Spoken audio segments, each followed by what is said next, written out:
So it's always an honor to be here today, but particularly today with these men and women from law enforcement. You do have to know that these people have your back. I know you don't feel it all the time, but particularly this group who represents Baton Rouge, they have your back each and every day, and you can count on them.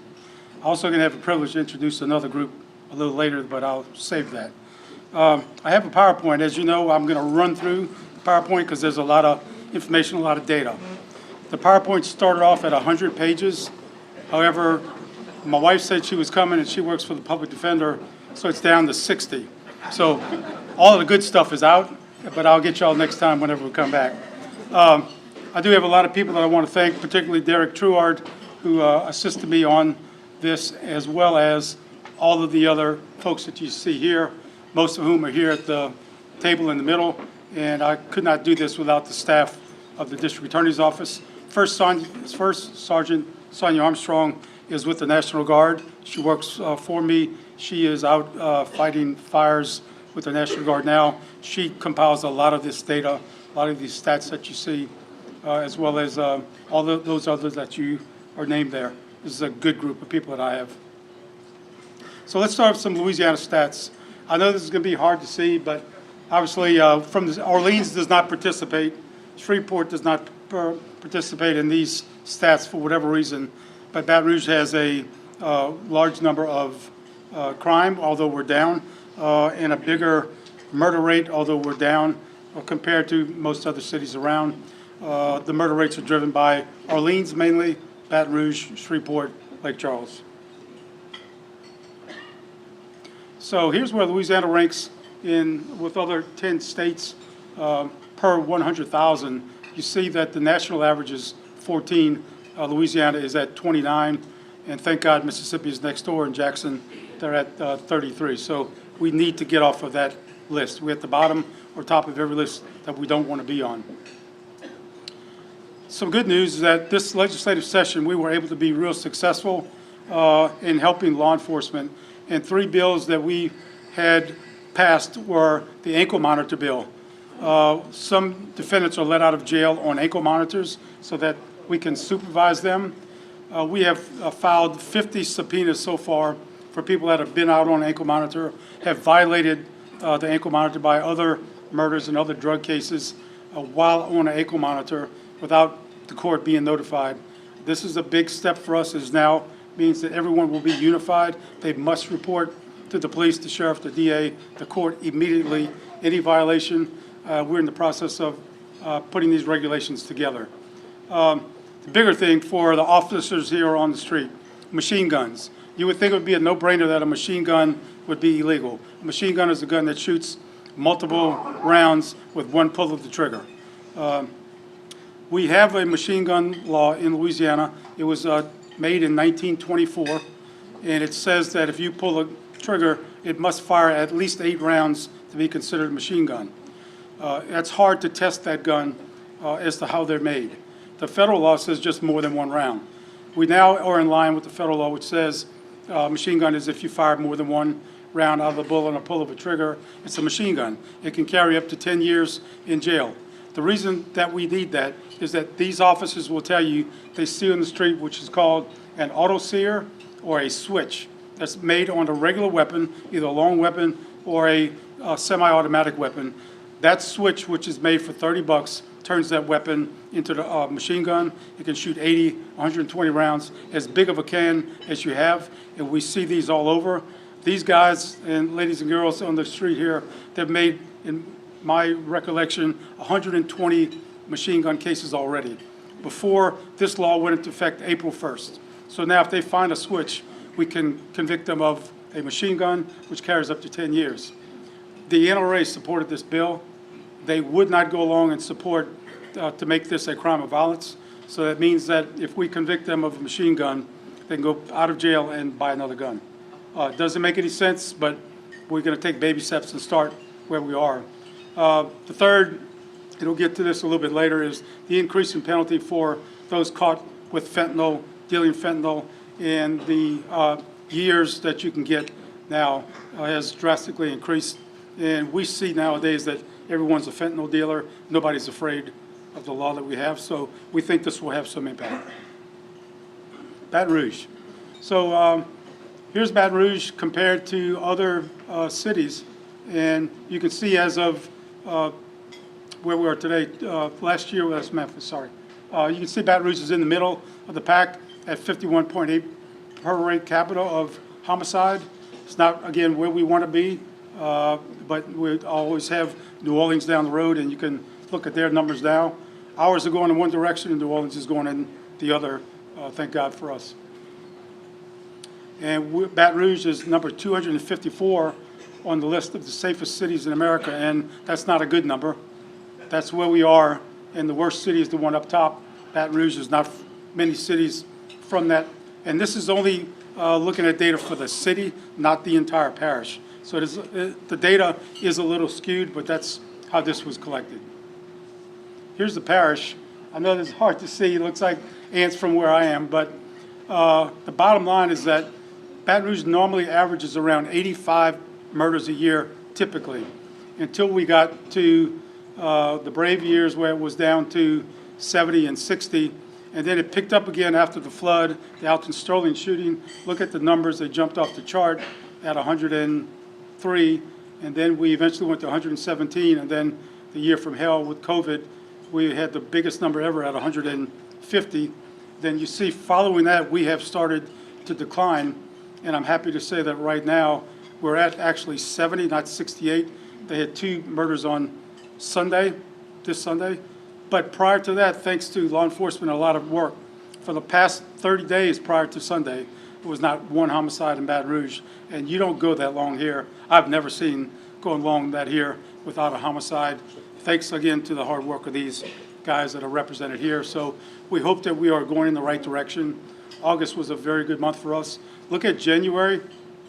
This is extremely unusual to have that many. But of that number in January that were killed, 5 of those were, I think, sheriff's office murders, which is normally their total for the entire year. They just had some really unusual, bizarre murders so it's, the numbers are skewed. I think that they will continue to go down.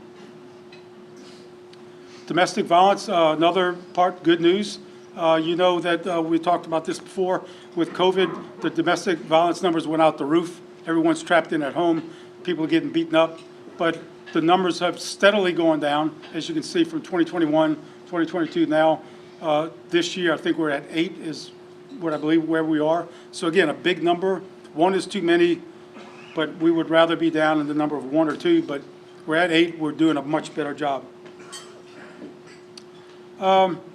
So here's the domestic violence, and you'll see again, it's last year, 2021 was 36, 2022, 24, we're at 8, a big decline since the COVID years.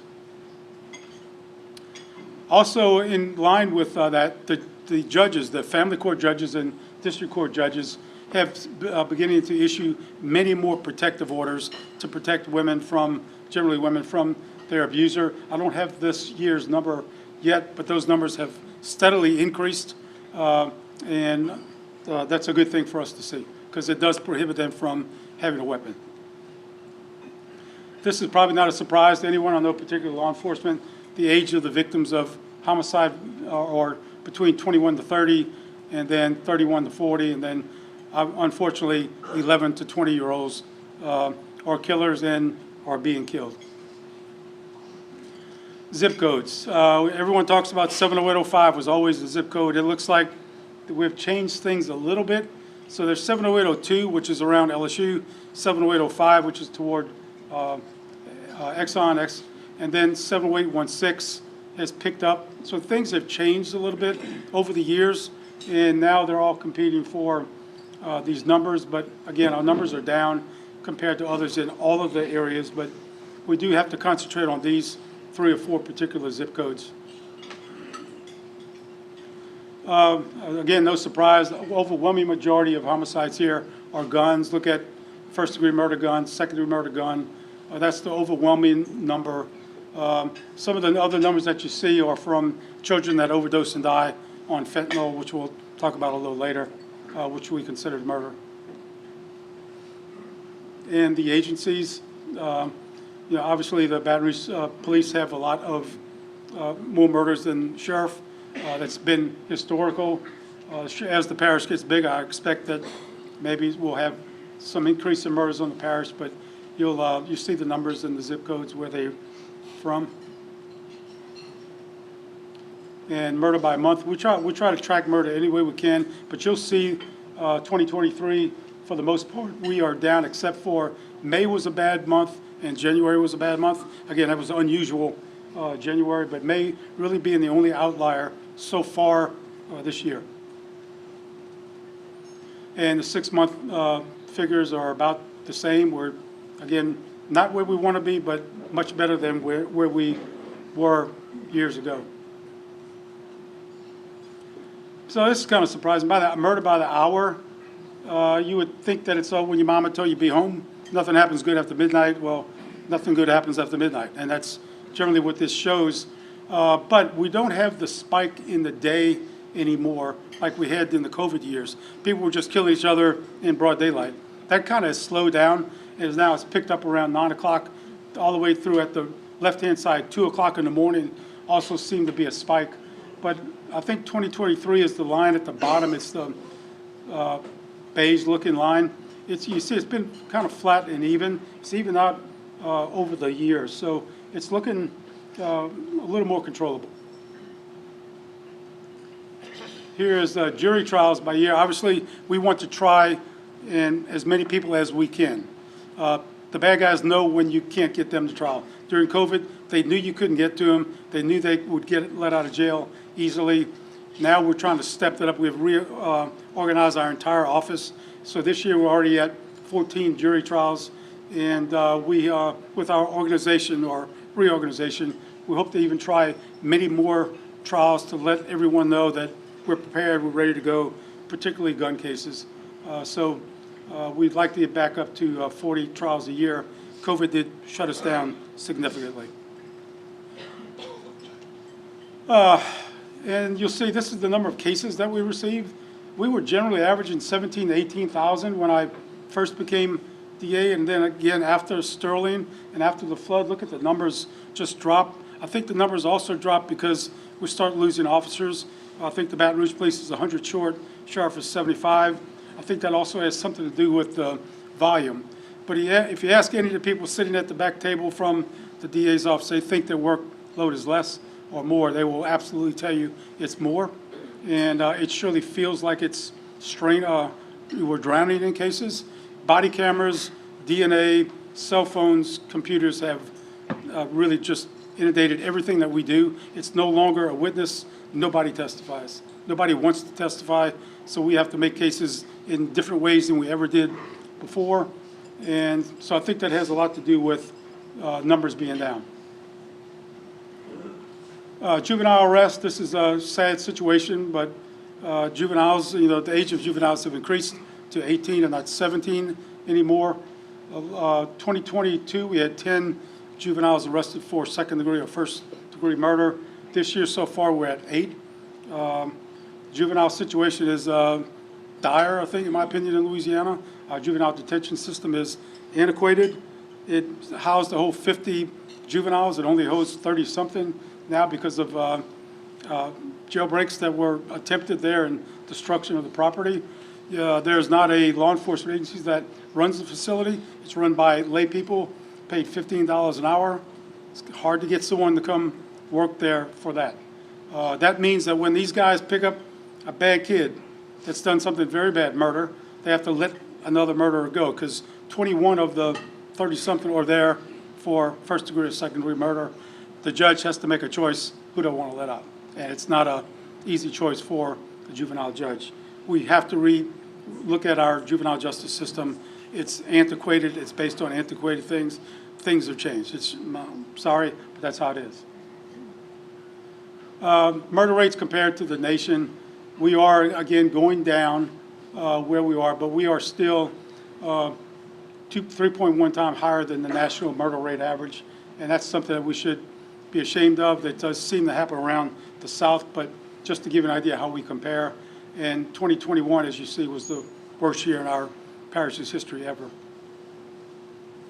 Good news. So when you would expect that when shots are not fired as much and people not being injured, the murder rate will go down, and that's what you're seeing here. This is the number of non-fatal shootings, that is, bullet to a body where blood is drawn, and those shootings have been significantly reduced this year. So we also believe that's the reason why we're see the reduction in homicide, and that's the most important figure that anyone in Baton Rouge can look at, is not homicide but non-fatal shootings. When they drop, everything else drops. So I think that's good news for Baton Rouge. This is non-fatals with injury, just another way of looking at them. And you'll see August. Look at the drop in just August.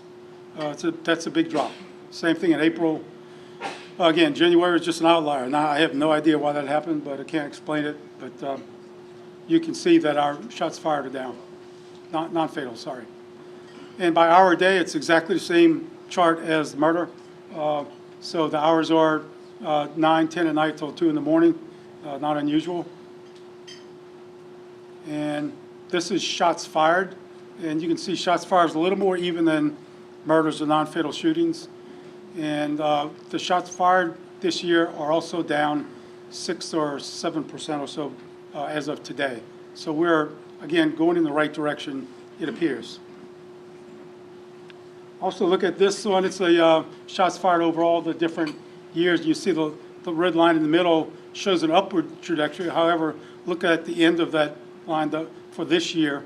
We're below that line for the most part throughout the entire year. So again, I think we're going in the right direction there. Just another shots fired compared to fatal. I'm sorry, the ones that get shot. Most shots do not hit someone, thank God, or they're saved by good medical staff. So you'll see the shots fired compared to who actually gets hit. So this brings me to the murder is bad.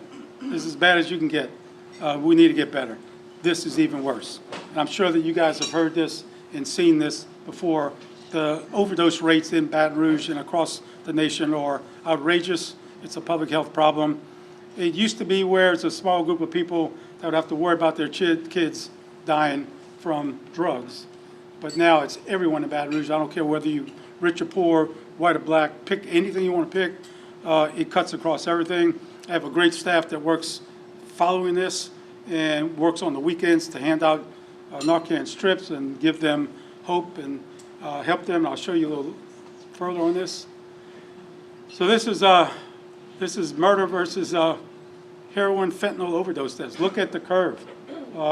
You know, it didn't hit us until later, 2018, 2019, right around the COVID kind of years where it really took off.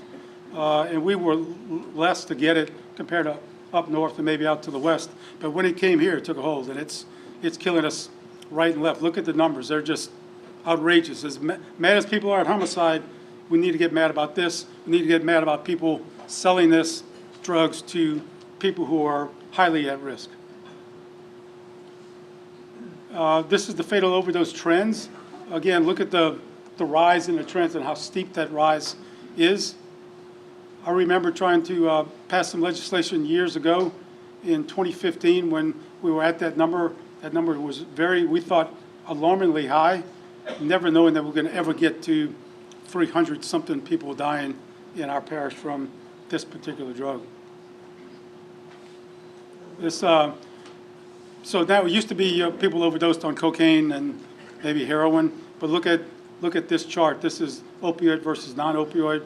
Just about everyone that dies is dying from fentanyl. And pretty much everything is laced with fentanyl, exception of marijuana to a degree. This chart was prepared by John Daly, who's a CPA for the office and does a lot on this work.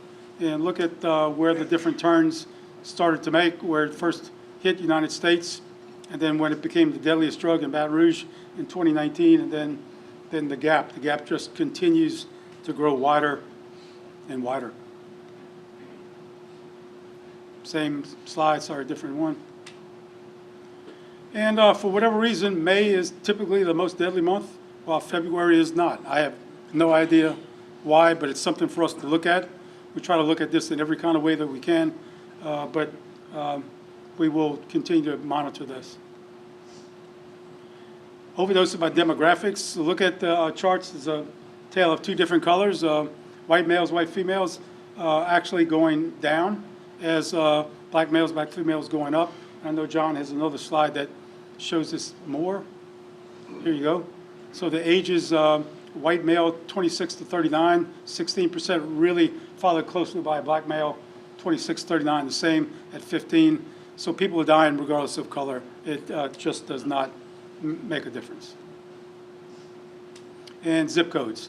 I'm going to show you a map a little later where the zip codes of the hot spots of where people are dying have shifted. And we think there's a reason for that. But you see the hot spots, 708, 16, 02, 05, and 15. It's the same numbers as homicide, but I'll show you some charts a little later. And look at the biggest increase, 400% in white females, 200% in black females, and then the others are seeing a decrease, Hispanic males and white females of certain age. So again, we're starting to monitor, continuing to monitor that.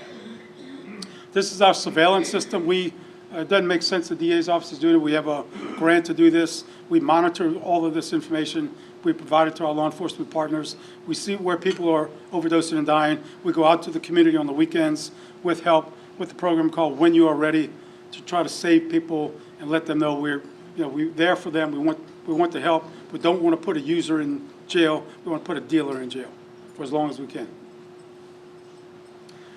This is the hotspot map, if you can see from where you are, sorry. But you see that the spots have moved over the years. And if you land on 2023, the yellow hotspot on the right-hand side, that's going to be the intersection of Airline Highway and the interstate, where you also see a lot of homeless folks. And you have a lot of hotels, motels that we've had issues with. So that's where our biggest problem is now. And Charlotte will kill me if I don't mention that if you know anyone that has a mental health problem or a drug problem, they should go to her shop because they have a open door 24 hours a day and located centrally in Baton Rouge, right across from the Baton Rouge General, and they do some phenomenal work. Guys, I got to stop here for a second and tell you that, I have the best job in the world. And there's not been one morning where I have not woken up to say I want to go to work. And I want to work with people. And it's people like these guys right here that you want to go to work for, and then the folks at my table that I work with every day. But there's a group of guys over here at this table. They did take a bath. They shaved their beard. They're rough looking. And if you would have seen some other pictures from the weekend, we won't get into them, but they were in surveillance training, so they dressed up a little different, one in particular. But this is the East Baton Rouge Parish Sheriff's Office Narcotics Division, the whole division. I invited them here today to let you know what the work that they're doing. This is the best unit that I've ever seen in law enforcement in my 68 years of living and 50 years of doing this work. These guys kick ass, and they make very good, strong, substantial cases, and to the tune of where we can hardly keep up at our office. And look at the drugs that they have gotten off the street. Fentanyl, 37 pounds. That's 150,000 lethal doses. Pressed fentanyl, 20,000 lethal doses, plus all of the other regular drugs. And the firearms that they've seized is 227 from this year. That's enough to kill 170,000 people. And you remember the number I showed you before, we're on track to have 300 people die. These guys right here at this table are the ones that are undercover agents that go out and they buy the drugs, they find them, they surveil them, they get on their phone calls, they track them. I don't know how they have time to do anything else. But these guys put their life on the line every day, in and out. And I know they have work that they have to go do today. You may read about them again. But I am so proud of this unit that they're kind of like kids of mine. And I would fight for them for anything to do. Guys, would you please stand up?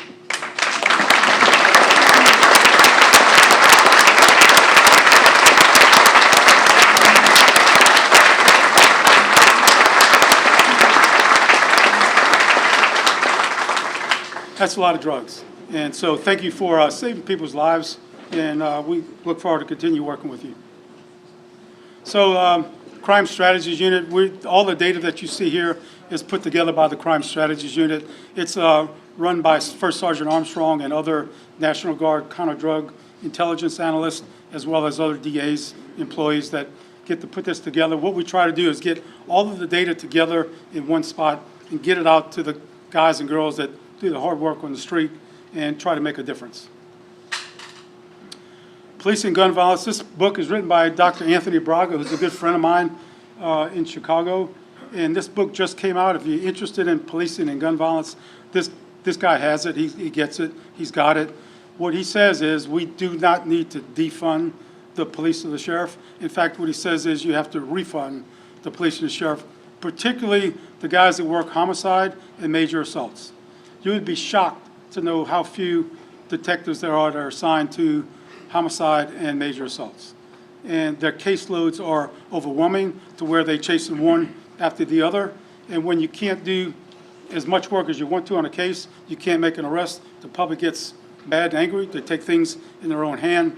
This guy says fund them, make sure you have enough work with them. The work that they have to do on cell phones and computers is unbelievable. It's daunting stuff, but this guy gets it. And I think that until we are able to fully staff both of these departments, as well as the DA and the public defender and the courts, we're going to continue having the problem until we put the money where it's needed to help save these people who are highly at risk. But this is a great book to read. As usual, I don't have an update on this slide, but we are criticized, DAs are criticized for convicting too many people, putting too many people in jail. Our numbers are pretty much the same. There's a slight increase from last year. I'm not sure why that number is where it is, but it's decreasing. So we only want to put who we need to put in jail. This is the parish prison. Our numbers have been decreasing in the parish prison. I know the sheriff badly needs a new prison. He does not own the facility, just runs it. It's something that we badly need. We're going to get one way or the other. We're either going to pay $80 million through a consent decree, or we're going to build one. It's coming. Same thing with the juvenile center. It is dilapidated. These people work in squalid conditions. DOC population, again, we're down low, so it's on a downward trend. Age, I know you always hear that we have all people that are aging, the very old folks that are in prison. We do have some that are lifers, but the overwhelming majority are in the middle age. And I'd like for you to see and what they're in jail for is violent offenses.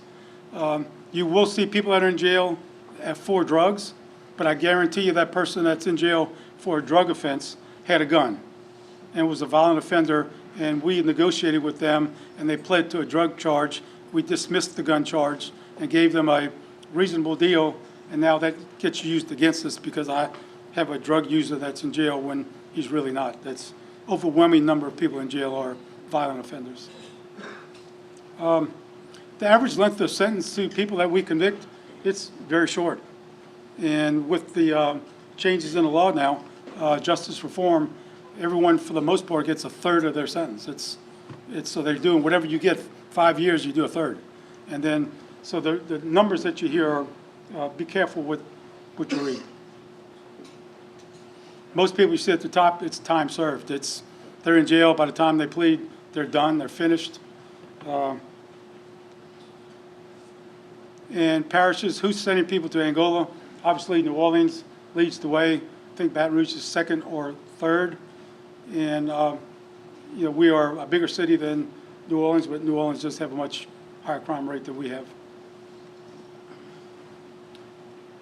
This slide is outdated. I have not been able to get an update, but we're also criticized for filing habitual offender bills that people are convicted multiple times. You get to file a bill to charge them, to have them do more time. And look at the number of habitual filings that DAs have done. Sorry that it stopped in 2020, but we were down to 57 statewide. I know we're probably down to the 30s now. So don't believe, again, everything you hear about who's in jail and why they're in jail. The people that we did release early a few years ago, they were going to get out of jail anyway. But they were released 30, 60, 90 days ahead of time. We just decided just to track them for the next few years And you can see it's typical. It's 52 or 3% of those that were released early, they're back in jail. And that happens because I think we do a poor job in the state of getting folks on the way out of prison to get them help to make sure they're not coming back to prison. And so they're coming out with what they went in, which is nothing, no jobs, no skills, no nothing, still have drug addicted. That just doesn't work, and we need to find a better way to do that. What hurts us is when a person's prison sentence is so short, you can't get them to have a lot of training while they're there. So you criticize one way or the other. We have to find a way to fix that problem. So as always, top or bottom of whatever list you want to be on, we are at the top or the bottom. And look at where we are in incarceration and then poverty, unemployment, literacy, schooling. We have to find a way to educate kids, keep kids in school. We have to find a way to reduce our truancy numbers, which are horrible and outrageous. And it's across the board. I think the overall rate is 35%. That means they missed at least 5 days of school. But on the schools that are the most dangerous schools in Baton Rouge have truancy rates of 90 to 95%. You cannot be educated that way. And when you're not in school, these guys have to deal with you. We are not good at being parents to other people's children.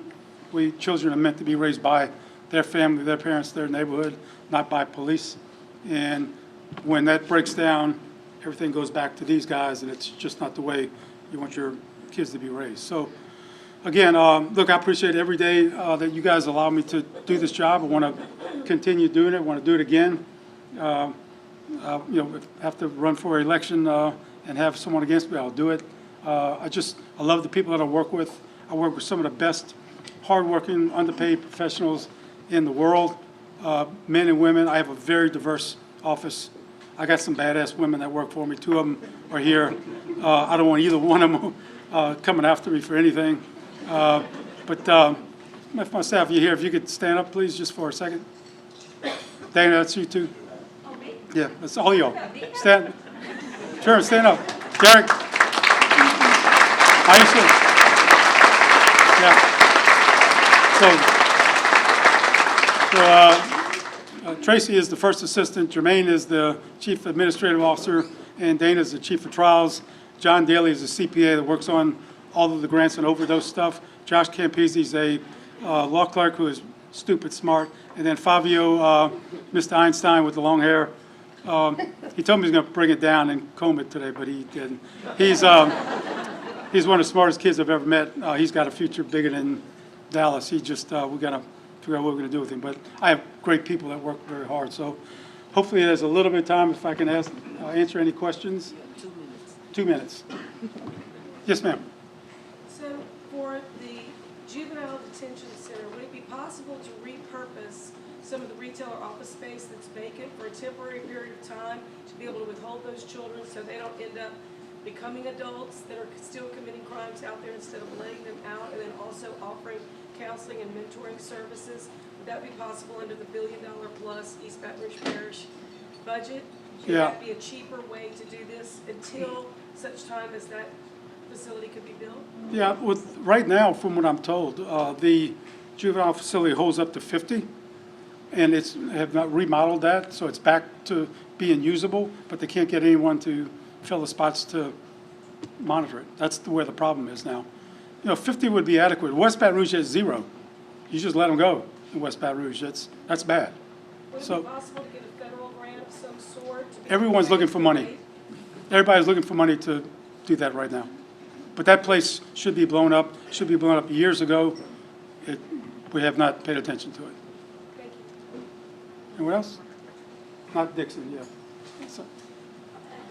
Hillar, thank you for everything you do. Thank you for your service and your commitment to our community.